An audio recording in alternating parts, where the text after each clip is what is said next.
The man known to history as King Baldwin IV of Jerusalem was born at some point in the early summer of 1161.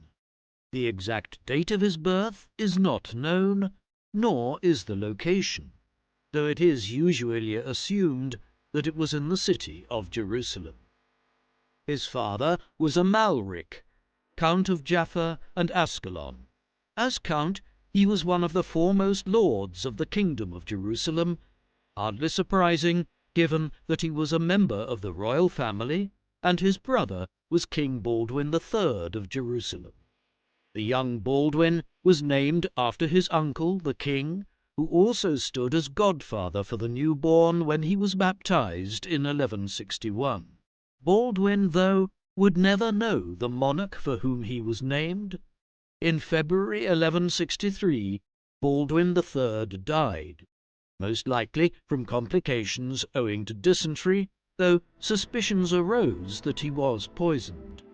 Childless at just 33 years of age, his death paved the way for his brother Amalric to succeed as king of Jerusalem. With this, Baldwin, who was still shy of his second birthday, became the heir to the kingdom of Jerusalem. Baldwin's mother was Agnes of Courtenay, a scion of the House of Courtenay, which had branches back in Western Europe and in the Holy Land, her father, Jocelin, having been Count of Edessa.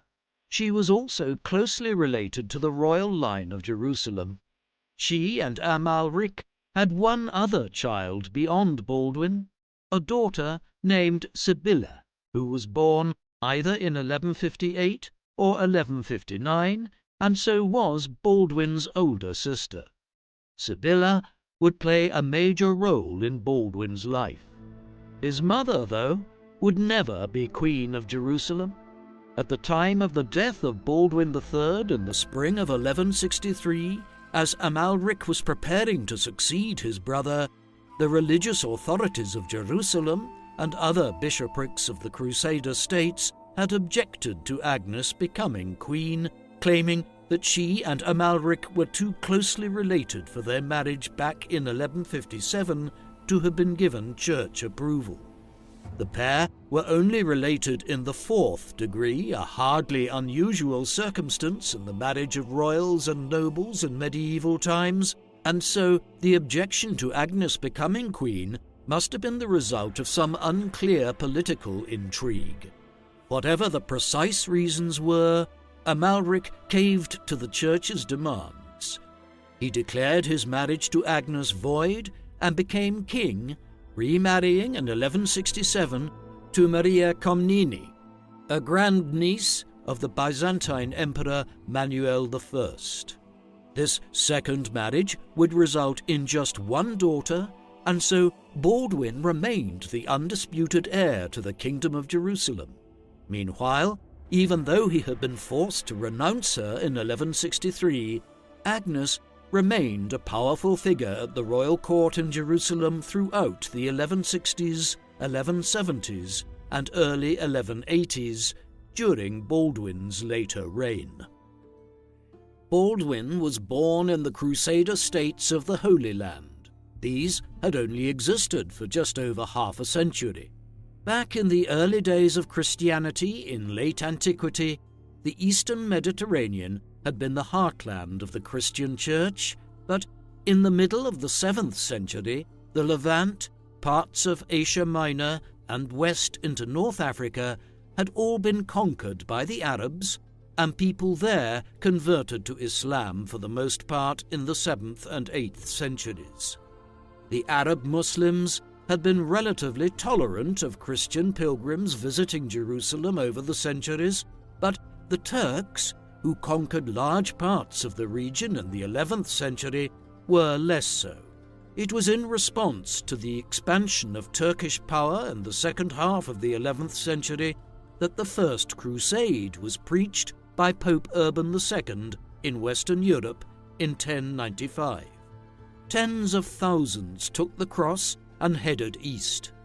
Between 1097 and 1099, they succeeded in conquering most of the Levant. Finally, entering Jerusalem in July 1099. With this, the Kingdom of Jerusalem, the County of Tripoli, the Principality of Antioch, and the County of Edessa were set up in the Holy Land as Christian Crusader states. The most senior of these were the rulers of the Kingdom of Jerusalem. The first of these was Godfrey of Bouillon, one of the leaders of the First Crusade, who subsequently was acclaimed as King Godfrey I of Jerusalem after the capture of the Holy City in 1099. The Crusader region was referred to back in Western Christendom over the next 2 centuries as Outremer, meaning overseas, though many historians today refer to the region in the 12th and 13th centuries as either the Crusader states or the Latin East, or even as the Frankish kingdoms, in recognition that many of the main Crusader lords came from what had been the Kingdom of the Franks back in Western Europe. Indeed, the Muslims of the Levant came to refer to them collectively as the Franks. In the early 12th century, the Crusader states began to emerge as settled polities, with Italian merchants operating out of ports such as Acre and connecting it with Western Christendom, with several orders of religious knights, such as the Knights Templar and the Knights Hospitallers, emerging as powerful orders of holy warriors. But the Muslim response was also quick in coming. Muslim lords such as Imad al-Din, better known as Zengi, and Nur ad-Din, operating out of Syria, Egypt, and northern Mesopotamia, began battling extensively with the Crusader states from the 1120s onwards. In 1144, the city of Edessa fell to the Muslims, leading to a new crusade being preached back in Europe. The Second Crusade had been more extensive than the First Crusade, bringing both King Louis VII of France and King Conrad III of Germany to the Holy Land with tens of thousands of warriors.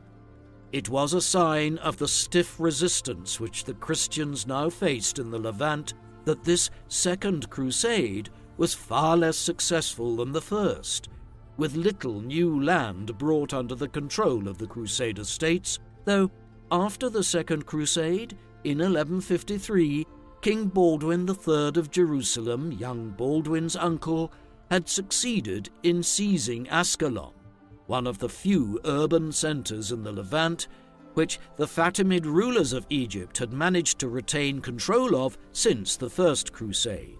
But when his brother, Baldwin's father, Almaric, succeeded him in 1163, after Baldwin III died childless, he would face a major threat in the shape of Nur ad-Din. This was the context in which Baldwin IV's life and reign would play out. Before exploring the life of Baldwin, it is worth pausing to briefly consider the nature of the historical sources which are available for the Crusader states at this time.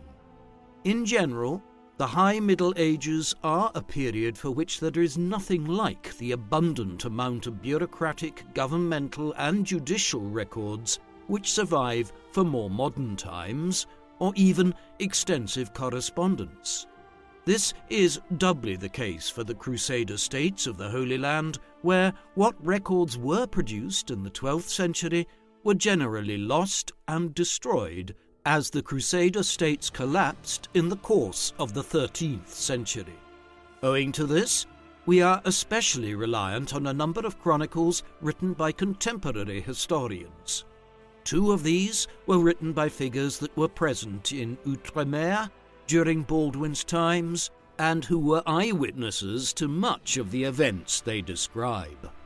The Chronicle of William of Tyre, the Archbishop of Tyre between 1175 and his death in 1186, is especially valuable, as William was a tutor to Baldwin in his youth, played a role in diagnosing the future king with leprosy in his childhood years, and was central to the history of the Kingdom of Jerusalem throughout Baldwin's reign. Another valuable contemporary source is the Chronicle of Ernoux and Bernard the Treasurer. This was written by Ernoux, a squire of Balien of Ibelin, a crusader lord of the 1170s and 1180s. Ernoux's chronicle provides a history of the Crusader states from 1100 to 1228 and is a valuable source for Baldwin's life from an individual who was a teenager there in the early 1180s. While these are the two most important sources for Baldwin's life, there are others which provide some ancillary details, notably a number of Latin chronicles written by figures in Western Europe who related the news that arrived in England, France, and other regions from the Holy Land during Baldwin's reign, while the Libellus de Expugnatione Terrae Sanctae per Saladinum, meaning roughly the Book of the Conquest of the Holy Land by Saladin, written by an anonymous knight who was present in the Holy Land in the 1180s, provides some important details on developments there in the mid-1180s, around the time of Baldwin's death. There are also numerous Arabic and Byzantine chronicles and histories of the late 12th and 13th centuries that shed light on Baldwin's reign. As such, there are a good number of different sources available for Baldwin's life, but inevitably there are still considerable limitations to what we can decipher about a monarch who lived over 800 years ago. From the sources which we have, we know a good deal about how Baldwin was brought up and educated. He would have spent much of his early life in Jerusalem, rarely venturing beyond the city in a land where the Christians held the towns and cities, but where the countryside was prone to attacks by Muslim bands. In Jerusalem, Baldwin would have grown up at a court which had more of a military feel than even those back in medieval Europe, one in which every ruler knew beyond a doubt that his primary role was to defend his state against Muslim incursions and to try to reclaim further territories for the Church, a land where even monks wore armour and carried weapons. In 1170, William of Tyre, the man who would later write a chronicle of Baldwin's reign, returned from the capital of the Byzantine Empire, Constantinople, where Amalric had dispatched him on a diplomatic mission. When he reached Jerusalem, the king appointed him as tutor to his son, as William, who by then was an archdeacon, was widely recognized as one of the most learned figures in Outremer.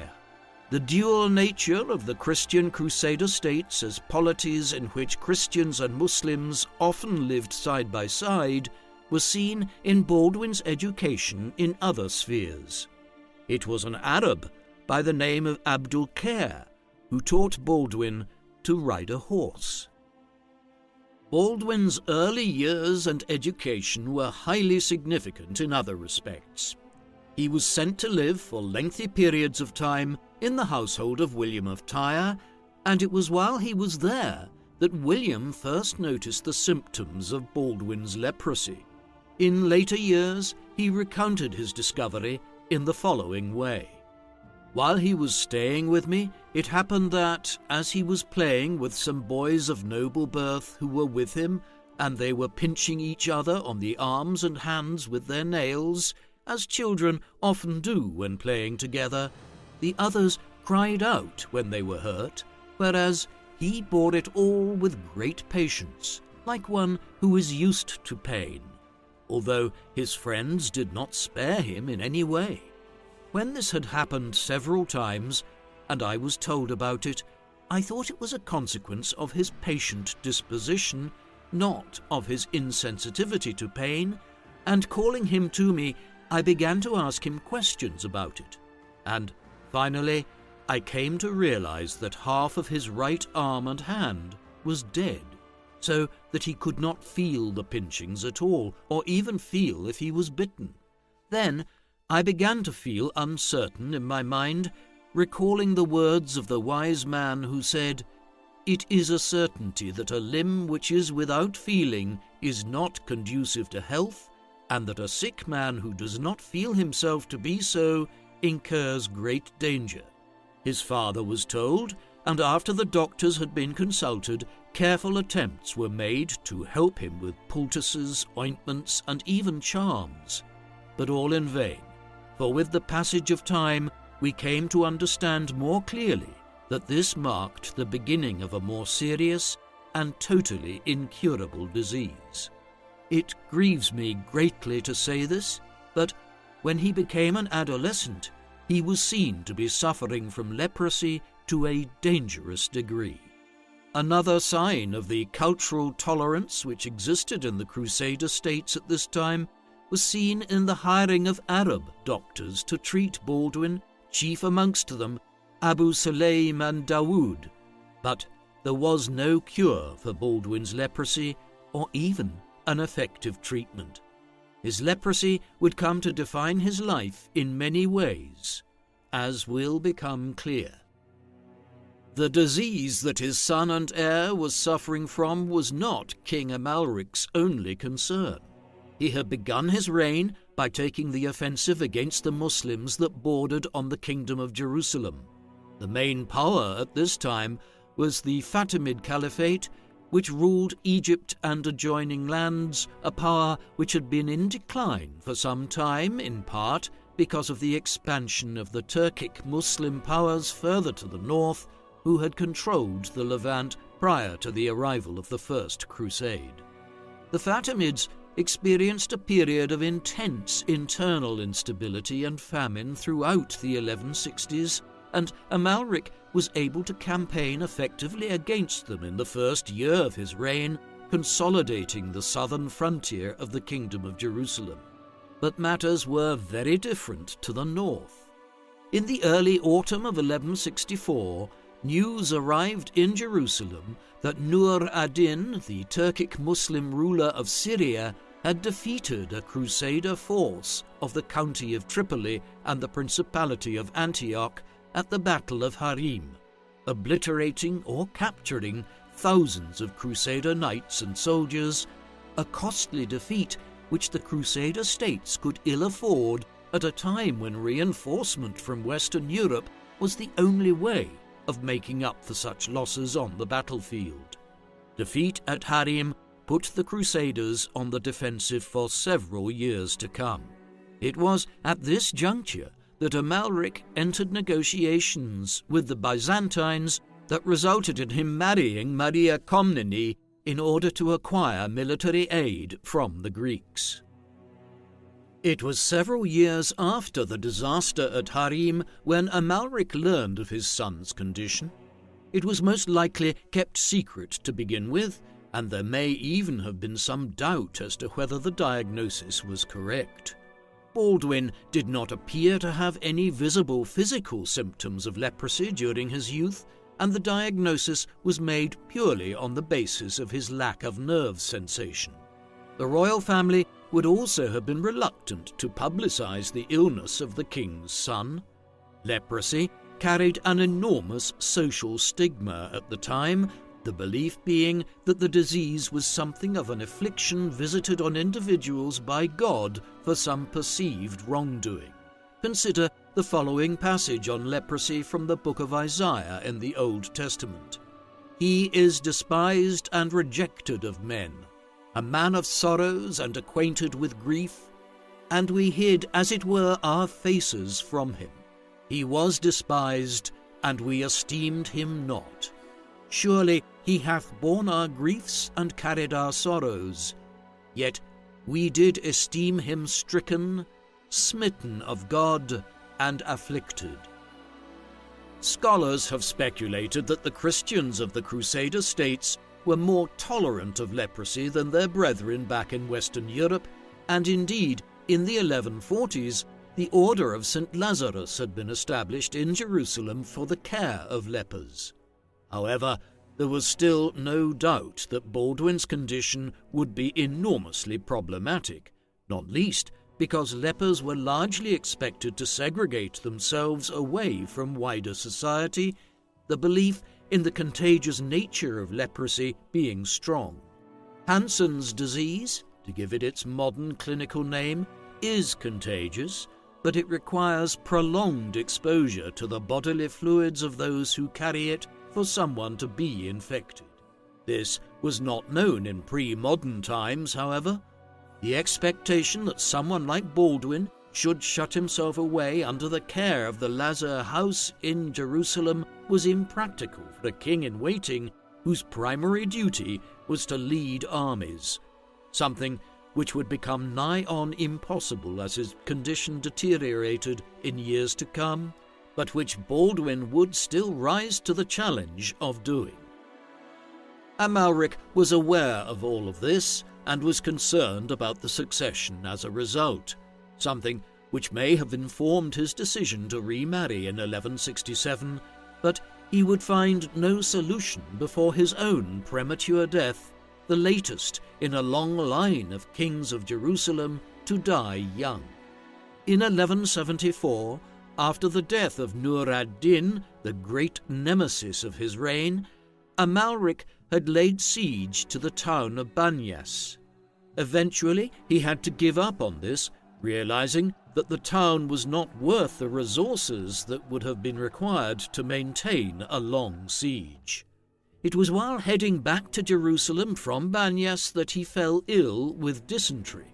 Though easily treatable in an age of antibiotics, medicines, and clean water, dysentery was often fatal in pre-modern times, and so it proved to be in Amalric's case.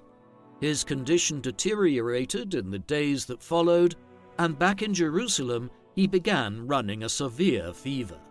Despite being attended by a range of Latin, Greek, and Arab doctors in the days that followed, nothing effective could be done, and Amalric died on the 11th of July, 1174, at just 38 years of age. With that, Baldwin, who was approximately 13 years old at the time, succeeded as King Baldwin IV of Jerusalem. Owing to his youth, a regency government would control affairs until he reached his majority, which was deemed to be at the age of 15. Initially, Miles of Plosy, the seneschal of Jerusalem, a senior magistrate in the city, assumed the position of regent, but within a few weeks Raymond, Count of Tripoli, one of the senior-most nobles of Outremer, arrived in Jerusalem and declared his intention to rule as regent during Baldwin's minority. The 2 years of Baldwin's minority rule were important in framing the circumstances in which Baldwin would reign in his own right from 1176 onwards. The death of Nur ad-Din had left something of a political vacuum in Syria.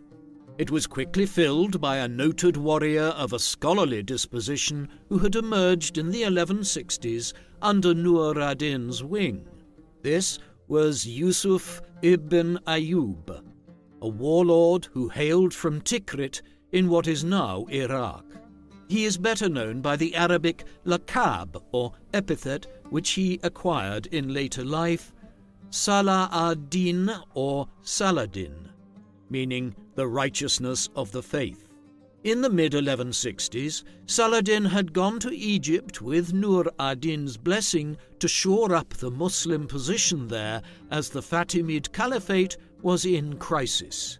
In 1171, following the death of the last Fatimid Caliph, Saladin effectively brought the Egyptian Caliphate to an end and realigned it with the Islamic Caliphate in Baghdad. Then, in the mid-1170s, following Nur ad-Din's death, he seized power to a large extent in Syria as well. What this meant was that the Crusader states, and Baldwin as the chief ruler amongst them, now faced a skilled Muslim warlord who could strike at Outremer from both the north, out of Syria, and the south, out of Egypt, while also controlling much of the Arabian Peninsula. In Jerusalem, even as a teenager, Baldwin knew that the threat posed by Saladin and the Ayyubids was a major issue that would have implications for his reign. Our sources make it fairly clear that from early on in his reign he was considering the succession already and his role as ruler of Jerusalem. His leprosy precluded the possibility of marriage and of siring children of his own. He did not have a brother to whom the throne might easily descend, but unlike some Christian kingdoms back in the Latin West, women were not precluded from the succession in the Outremer. Indeed, Baldwin's grandmother, Mélisande, had ruled as Queen of Jerusalem either on her own or as a co-ruler for much of the period between the death of her father, King Baldwin II, in 1131, and when her own son, Baldwin III, began to rule in his own stead in the 1150s. As a result, it was clear to many in Jerusalem that Baldwin IV's sister, Sibylla, offered a clear line of succession within the kingdom. This was further cemented in the mid-1170s when Sibylla married William of Montferrat, known by the epithet Longsword, an indication of his military prowess. It seems that Baldwin may have been preparing to abdicate in favour of William and Sibylla when William was well enough prepared for the role. However, his plan was quickly scuppered. William died in 1177, most likely from malaria, though not before Sibylla fell pregnant with a son who would subsequently be christened Baldwin after his uncle the king. In response to the death of William in 1177, Baldwin moved to appoint Reynald of Châtillon as the new regent. As a king who could not campaign for sustained periods of time against Saladin and other Muslim warlords, Baldwin needed someone who could do so on his behalf, especially so in regions far from Jerusalem. Reynald was an ideal candidate. He was born in France and had only arrived in Outremer in the late 1140s as part of the Second Crusade, becoming a substantial force for a time in the Principality of Antioch during the 1150s, but in more recent years he had established himself as the most aggressive of the Crusaders' nobles, though a ruthless one who launched raids on Cyprus and the Byzantine Empire in an effort to aggrandize himself at the expense of his neighbours, be they Christian or Muslim. Around the time of Baldwin's birth in the early 1160s, Reynald had been captured by the Muslims of Syria and had spent many years in captivity. But in 1176 he had been released on payment of a large ransom. With this, he established himself as the Lord of Outre-Jourdain, a principality to the southeast of the Dead Sea in what is now Jordan, by marrying the lady of the territory, Stephanie of Milly. There, Reynald quickly developed a reputation for his aggressive attacks on the Ayyubid trade and caravan routes between Egypt and their wider territories in Syria and Mesopotamia, sundering connections between the two parts of Saladin's growing sphere of control. Having proved himself in this capacity, Baldwin and his advisers determined that Reynald was the best individual to appoint as regent and military commander of the Kingdom of Jerusalem in 1177. His decision to do so was owing to deteriorating health, Baldwin having seemingly become ill from whatever had killed William Longsword around the same time. Reynald soon distinguished himself in one of the most significant military encounters between the Christian Crusaders and the Muslim lords of the Levant and Egypt during the 12th century, the Battle of Montgisard. Baldwin was involved in this as well. The clash took place against diplomatic efforts by Baldwin to form a new alliance with the Byzantine Empire, Manuel I Komnenos, with the aim of launching a fresh expedition into Egypt. Baldwin's efforts to do so were seemingly aided by the arrival of Philip, Count of Flanders in the Low Countries, to the Holy Land in August 1177 with extensive resources. Philip landed at the port of Acre and immediately sent word to Jerusalem to Baldwin, who was Philip's cousin, Baldwin viewed Philip's arrival as a potential mechanism to allow him to withdraw from the kingship, offering Philip the regency, but Philip refused and also balked at the idea of campaigning into Egypt. Instead, he headed to Tripoli with his forces to join up with Raymond III, Count of Tripoli, for an attack on the city of Harim in Saladin's territory in Syria. Alerted to the movement of hundreds of Crusader knights and auxiliary forces towards Harim, Saladin now decided to strike into the Kingdom of Jerusalem while the Crusader resources were deployed far to the north. Though his illness generally precluded Baldwin from sustained military campaigning himself, in the military emergency which now developed, he had no option but to oversee the gathering of what resources and men could be mustered and to lead the defense of Jerusalem and the surrounding region against Saladin's incursion in November 1177. The figures for such military engagements are notoriously unreliable. The Christian chroniclers, for instance, suggest that Saladin led a host of upwards of 25,000 men into the kingdom that early winter, which was surely an exaggeration. But the idea that Baldwin and Reynald only had a few hundred knights and several thousand auxiliary soldiers to defend the kingdom with was probably more accurate. His initial goal was to protect the city of Ascalon, but after learning of Saladin's attacks on numerous Christian settlements further inland, Baldwin moved eastwards away from the coastal region. His and Saladin's forces would eventually meet on the 25th of November 1177. The exact location of the Battle of Montgisard is unclear, though scholars agree it took place somewhere in the Ramla region lying to the south of what is now Tel Aviv-Yaffo and northeast of Ashdod. Here, Baldwin's forces needed victory in order to prevent Saladin capturing extensive territory or, potentially, even marching on Jerusalem itself. The arrival of Baldwin and his men around Montgisard took Saladin by surprise. He had not expected the Crusaders to leave the safety of Ascalon and other cities while so much of their forces were far away to the north in Syria. Thus, on the 25th, at the Battle of Montgisard, Baldwin and Reynald caught Saladin's forces by surprise. Not all of his army was arraigned here, and Saladin had dispersed some of his units to scour the surrounding countryside. Hence, the Muslim commander was taken by surprise and cut off with only some of his men when the Crusaders charged at them near Montgisard.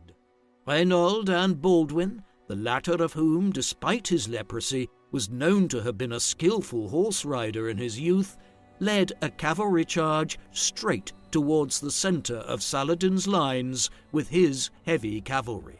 The result was a complete rout as Saladin tried to form up his battle lines properly and then ordered a retreat.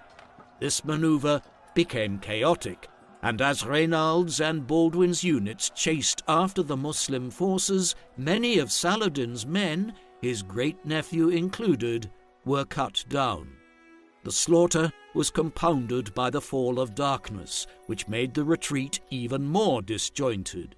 Then, to compound matters, in the 2 days that followed, Baldwin, Reynald, and their men were able to identify pockets of Saladin's men in the surrounding countryside, cutting them off and taking many prisoners. The Battle of Montgisard was a consummate victory for the Crusader cause, one which ensured the safety of Jerusalem for several years to come as Saladin regrouped. Despite his physical limitations, Baldwin had won a major victory. The victory at Montgisard was a galvanizing episode for Baldwin, one which shored up support for the monarchy in Jerusalem after years of intrigue surrounding the king whose leprosy was viewed as a sign of God's ill judgment. Now, others thought differently. rumours spread of St. George having been seen on the field of battle near Baldwin during the clash. To commemorate the victory and make the most of it from a propaganda perspective, it was determined that a Benedictine monastery would be erected at the site of the clash in honour of St. Catherine, on whose feast day the battle had occurred. Meanwhile, to the north in Syria, Philip of Flanders and the other Crusader lords there reached an agreement whereby they would abandon the siege of Harim in return for the ceding of some minor lands and villages to the Crusader states from the Muslims. With that, Philip left to return to Europe, bringing to an end his own personal crusade. In Jerusalem, Baldwin began to associate himself more closely in the late 1170s with his sister, making it clear that if he was to die soon without a clear successor having emerged, Sibylla would rule on behalf of her infant son, who had just been born and christened Baldwin in honour of the king. This was not a case of joint rule at this juncture, though as his health declined further in years to come, it would become something akin to this. In the main, he was able to begin stamping his authority to a greater extent in the aftermath of Montgisard as he entered into his adult years. Under Baldwin, Jerusalem continued as a city of religious toleration to a fair degree, with the young king inclined, much like both his father and uncle had been as kings of Jerusalem, to allow Muslims access to the city, the third holiest in Islam after Mecca and Medina, and to form a relatively cosmopolitan polity in line with his upbringing with some Arab tutors and doctors. Baldwin, his father Amalric, and his brother Baldwin III were at heart largely scholar kings with an interest in the law and literature rather than being strictly warrior kings. Consequently, as limited in length as Baldwin's reign would be, there was a cerebral quality to it above and beyond the near incessant clashes between Muslim and Christian across Outremer. With his newfound role as a substantial leader in the aftermath of Montgisard, Baldwin became a more regular war leader in the years that followed, but it proved nearly impossible to recreate the success of the early winter of 1177. While the Battle of Montgisard had ended in victory, it had also cost the Crusaders men, and in a region where reinforcements nearly always had to arrive from the faraway Latin West, this backup was slow in coming. Broad-based crusades were only ever preached in response to disasters in the Levant, such as the loss of Edessa, which instigated the Second Crusade in the mid-1140s. Successors like Montgisard did not. Instead, when matters were going well for the Christian cause in the Levant, the rulers of Western Europe ignored it and continued their own petty squabbles back in France, England, and Germany. Thus, Baldwin's armies were reduced in size at the end of the 1170s. Saladin, who could acquire many reinforcements when he needed them, realized this and so quickly recovered from the defeat at Montgisard and, in 1179, launched a new military incursion against the Crusader states. This was in response to a raid which Baldwin led into Syria that spring. These movements culminated on the 10th of June 1179 in the Battle of Marjayoun near Sidon. Here, Baldwin and his allies, including the Master of the Knights Templar and Raymond of Tripoli, succeeded in defeating an initial Muslim force, but in the aftermath, Saladin's main force arrived and inflicted a serious defeat on the Christians. The defeat at the Battle of Marjayoun was nearly fatal for Baldwin. In the midst of it, he was unhorsed, and while he was still able to ride at this juncture, he could not remount his horse unaided. In the end, the king had to be rushed from the battlefield, being carried on the back of a Crusader knight, while his personal bodyguard fought their way out of the Muslim forces that had surrounded Baldwin and his entourage. Hence, the King of Jerusalem barely escaped with his life from the battlefield. Others were less fortunate. Many Christian knights and soldiers were killed or taken prisoner. Amongst the prisoners was Odo of Saint-Amand, the Grand Master of the Knights Templar. He would die in captivity the following year. Count Raymond of Tripoli only barely escaped from the fighting. Overall, the Battle of Marj Ayoun was a disaster for the Crusader cause, reversing the victory a year and a half earlier at Montgisard. Where Baldwin had hoped to follow up that initial success by expanding his domain, in the aftermath of Marj Ayoun, as the 1180s dawned, the Crusaders were now on the back foot, with a dwindling amount of military resources, and were forced to adopt a defensive posture. Saladin, by way of contrast, was buoyant. After the Battle of Marj Ayoun, he immediately moved to strike at the castle of Chastelet. Baldwin had ordered the construction of this structure the previous year, overlooking Jacob's Ford, one of the larger fords of the upper course of the Jordan River. The castle was virtually complete by the summer of 1179 and now formed an important Crusader stronghold on the main route between the Galilee region eastwards through the Golan Heights and into Syria. Unhappy with the new Christian construction, Saladin decided to destroy it just weeks after Marj Ayoun, having previously attempted to bribe Baldwin into ceasing construction at Jacob's Ford. When that failed, and with Baldwin and the other Crusader lords reeling from the defeat at Marj Ayoun, he initiated a siege on the 23rd of August, which lasted for just over a week, before a tunnel was successfully dug under the walls and a fire lit, collapsing the walls through a siege method known as sapping. With this, the Muslims burst into the fortress, killing many of the Crusaders and taking several hundred prisoners in another major defeat for Baldwin. The castle was left abandoned with the walls semi-collapsed, though some of their ruins are still visible today, 8.5 centuries later.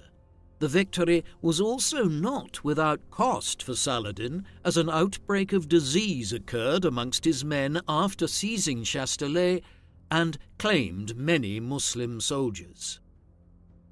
Back in Jerusalem, as the full scale of the military reverse which had occurred in the summer of 1179 became clear, political measures were taken to try to acquire greater support from the Latin West for the Crusader cause in the East, and to shore up the government in Jerusalem itself.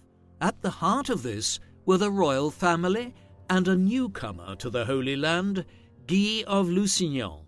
Guy was a French knight who arrived in the Levant at some juncture in the second half of the 1170s. The exact time of his appearance remains a matter of debate, but he was clearly in Jerusalem by 1179 when the disastrous Christian defeats at Marj Ayoun and Jacob's Ford occurred, or shortly thereafter. In the months that followed, he and his supporters gained the ear of Baldwin's mother, Agnes, and she was soon promoting the idea that her daughter, Baldwin's sister, Sibylla, a widow since the death of William Longsword in 1177, should marry Guy. These developments came to a head in Easter week of 1180, when a marriage alliance between Guy and Sibylla was formed with Baldwin's blessing.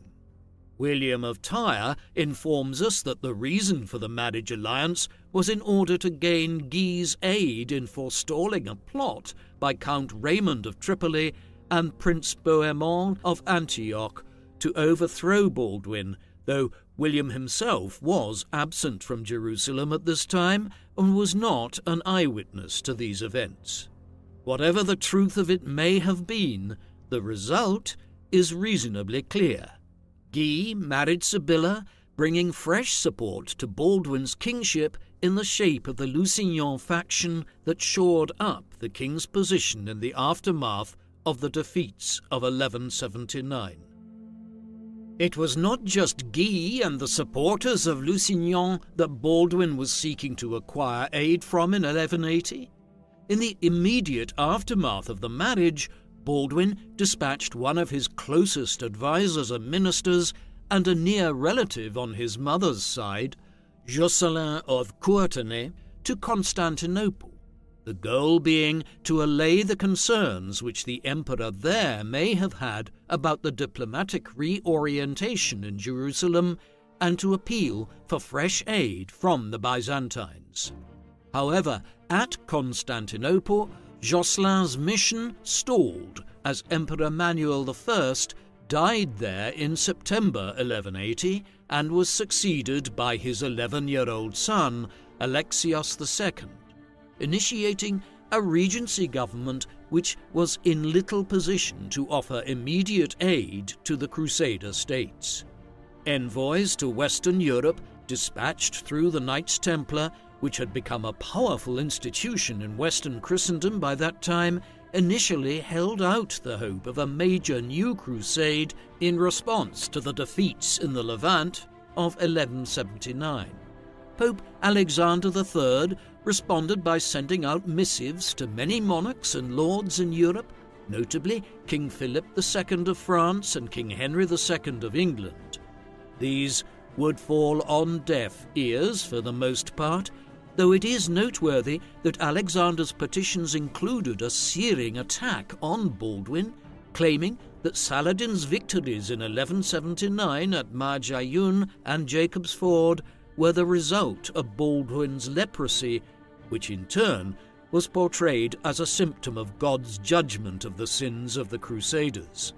It is typically assumed that it was this papal condemnation of Baldwin's illness that inspired William of Tyre to begin writing his chronicle as a defence of Baldwin, his former pupil.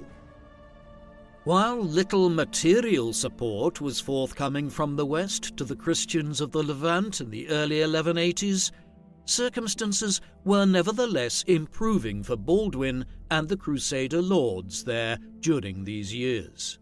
A reconciliation of a kind was reached between Baldwin and Guy of Lusignan on the one hand and Raymond of Tripoli on the other, the latter of which had aspired to seize the throne of Jerusalem for a time. With this rapprochement, the Crusaders assembled their forces and were able to meet Saladin's armies again in the field at La Fortele, in the south of the Galilee region, in July of 1182. At this battle, where Baldwin was again present in person to command the Crusader forces, the Christians won a notable victory, the first sign of changing fortunes since the series of defeats in the summer of 1179. Saladin made a further effort to strike that summer against Beirut, but Baldwin, Guy, and Raymond, assisted by a small contingent of reinforcements from Germany and Italy, led by Duke Henry of Lotharingia, and financed by the merchants of the port city of Pisa in Italy, were able to fend off the attack. Thereafter, Reynaud de Chatillon recommenced the attacks he had engaged in several years earlier against the Arab caravan routes passing through Jordan and the Sinai Peninsula. He even managed to launch 5 Crusader warships on the Red Sea near the Gulf of Aqaba, a feat never before accomplished by the Crusaders. These attacks on Muslim shipping ranged from Yemen northwards to Saladin's other territories. In 1183, a Christian force even penetrated Arabia to within a day's march of Medina. Thus, while 1179 had seen major reverses for the Crusader states, and while Pope Alexander might have criticized Baldwin to the rest of Christendom in 1181, the 2 years that followed saw a resurgence of Christian power in the Middle East. While 1182 and 1183 had seen some successes, Baldwin's own personal circumstances were not good. His health had begun to decline precipitously in the early 1180s.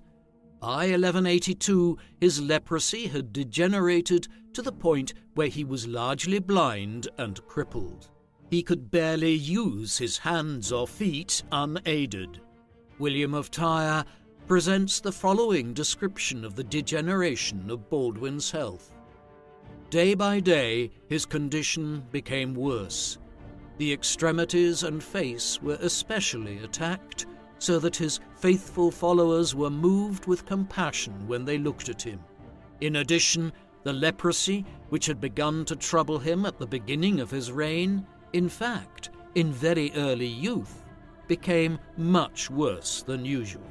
His sight failed, and his extremities were covered with ulcerations, so that he was unable to use either his hands or his feet. Yet, up to this time, he had declined to heed the suggestion offered by some that he lay aside his kingly dignity and give up the administration of the realm. Despite these ailments, there was resilience to Baldwin.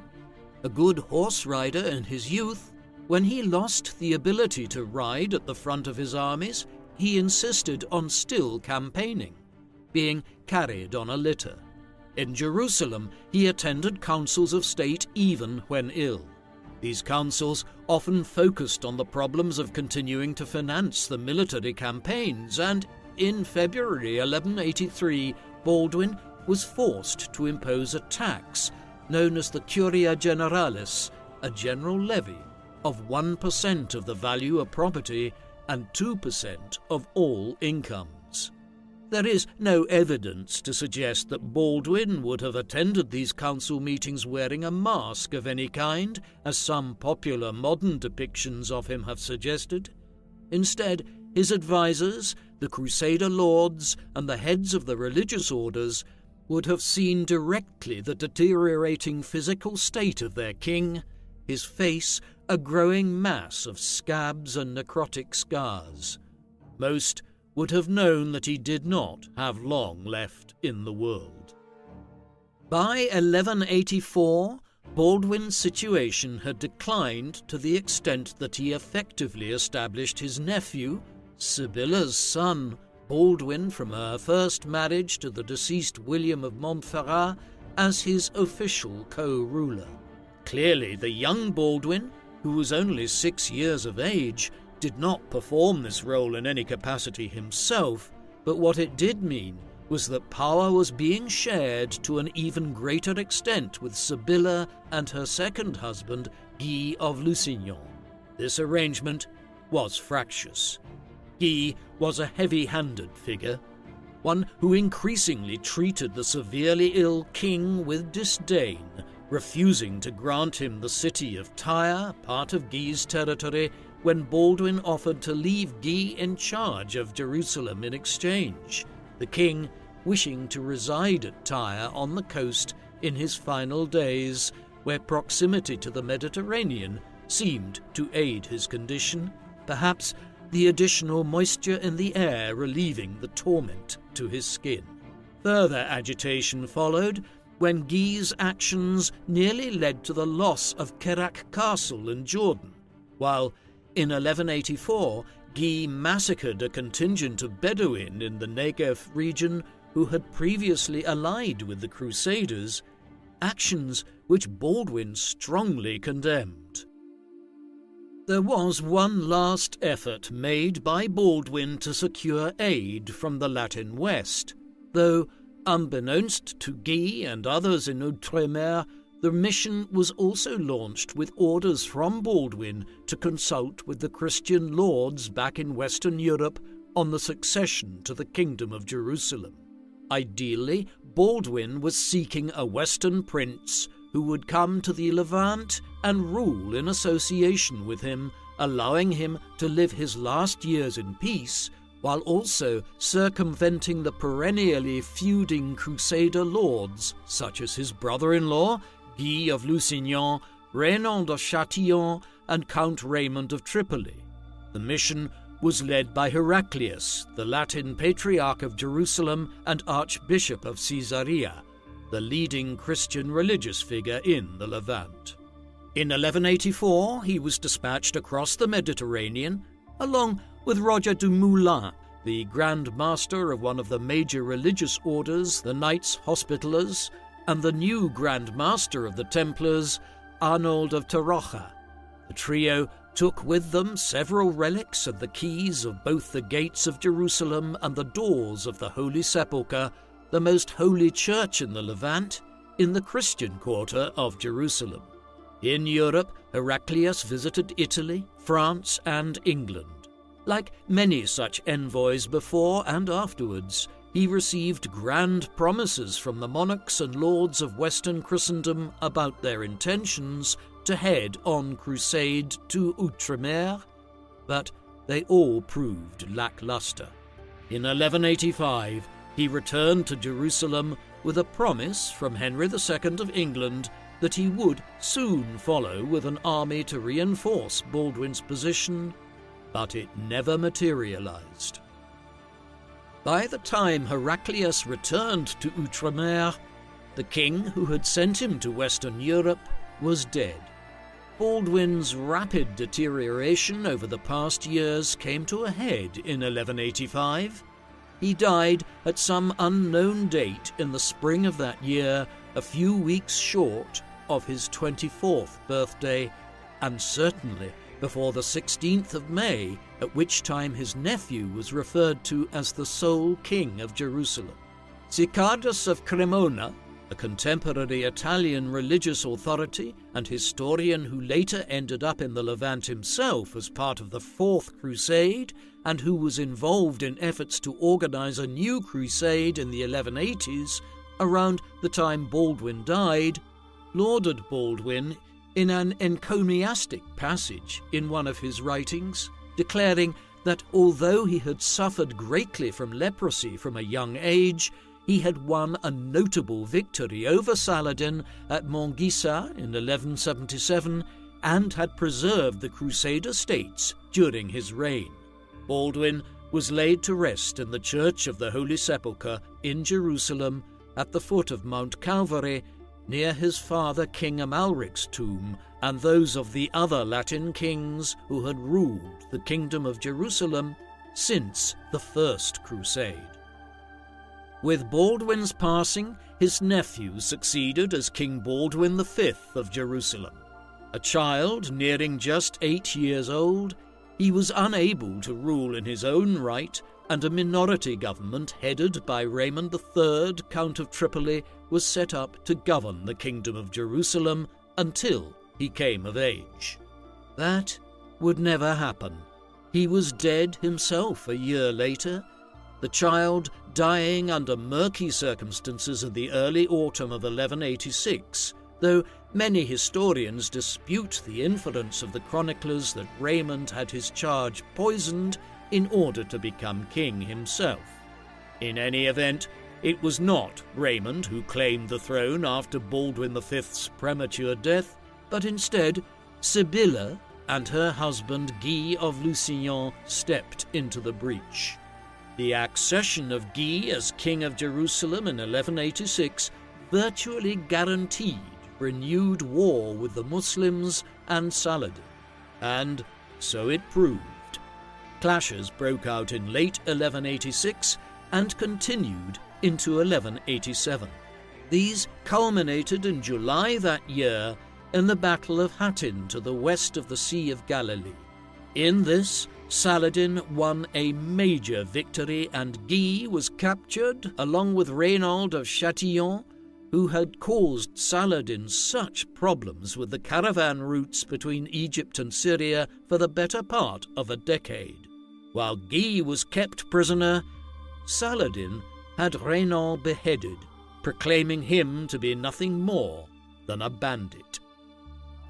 With victory at Hattin and Guy imprisoned in Damascus, Saladin now marched on Jerusalem and, after a short siege of 2 weeks in late September and early October, the city fell to the Muslims after less than a century under Christian Crusader control. With this calamitous development, the call went out to Western Europe for a new crusade. The Third Crusade is arguably the most famous of them all, an engagement which pitted Richard the Lionheart, the King of England and lord of extensive territories in France, against Saladin for several years in the early 1190s. The Holy Roman Emperor, Frederick Barbarossa, was also involved, leading many to refer to the Third Crusade as the King's Crusade. However, despite the fact that it drew both Barbarossa and Richard the Lionheart to participate, the Third Crusade failed in its ultimate objective of recapturing Jerusalem for the Christians. Though the Holy City was so reclaimed 40 years later during the Sixth Crusade in 1229, this was only a brief hiatus. Ultimately, the Crusader cause was flagging by then as the monarchs and lords of Europe continued to show a greater interest in fighting each other than the Muslims of the Levant, while resources were also directed towards failed expeditions to North Africa. Beginning in the 1250s, the Crusader states lost growing amounts of territory to new Muslim lords, concluding in 1291 with the fall of Acre, the last Christian stronghold in the Holy Land. The Crusader states came to an end 2 centuries after they were first established. Baldwin IV's reign as King of Jerusalem was highly complex. He succeeded as the ruler of the kingdom when he was barely a teenager and with the added complication of suffering from leprosy. It was clear from early on that he would never produce an heir, and so a succession crisis always overshadowed his time as King of Jerusalem.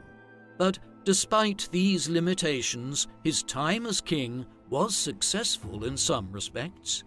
In particular, the Crusader victory at the Battle of Mongisar stalled the Muslim advance against the Crusaders in the 1170s, as did some further military successes in the years that followed. Baldwin earned the respect of his contemporaries for overseeing these efforts, but there was never any doubt that his reign was going to be a brief one. In the end, he died at just 23 years of age. When he did, a fresh series of crises struck the Crusader states in quick succession, notably the death of Baldwin V, the defeat at Hattin, the imprisonment of King Guy by Saladin, and the loss of Jerusalem. It was only with the fall of Jerusalem that Western Christendom awoke to the scale of the threat posed by Saladin in the Levant. Had they provided aid and launched a Third Crusade earlier during Baldwin's reign, one wonders whether Jerusalem would have fallen and how the history of the Crusader states might have been different. What do you think of King Baldwin IV of Jerusalem? Do you think, if he had not been ill and had lived longer, that he might have been able to galvanize the Crusader states and have prevented the fall of Jerusalem to Saladin? Please, let us know in the comment section. And in the meantime, thank you very much for watching.